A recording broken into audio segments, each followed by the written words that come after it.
Swami Vivekananda America Chicago నగరంలో September 11వ తేదీన సర్వమత మహాసభలో చేసిన ప్రసంగానికి 132 సంవత్సరాలు పూర్తయిన సందర్భంగా రామకృష్ణ సేవ సమితి ఆధ్వర్యంలో వేడుకలు ఘనంగా నిర్వహించారు. కాకినాడ శాంతినగర్లో శ్రీ రామకృష్ణ సేవ సమితి ఆధ్వర్యంలో 11 సెప్టెంబర్ 1893 చికాగోలో జరిగిన సర్వమత మహాసభలో స్వామి వివేకానంద చారిత్రాత్మక ప్రసంగాలకు 132 సంవత్సరాలైన సందర్భంగా వేడుకలు ఘనంగా జరిగాయి.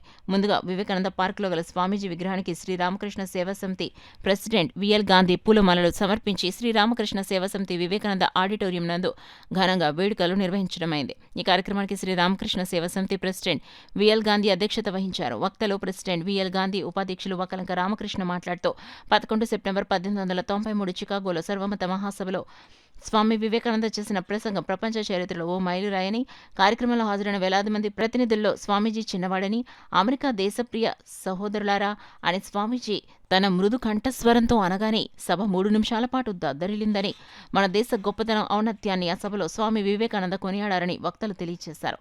కార్యక్రమంలో విద్యార్థులచే సాంస్కృతిక కార్యక్రమాలు, ప్రసంగాలు నిర్వహించడం. ఈ కార్యక్రమంలో secretary K Satish, joint secretary వి రామకృష్ణ, సుభద్ర, డాక్టర్ వి జనార్దన్, టీచర్లు, విద్యార్థులు మొదలగు వారు పాల్గొన్నారు.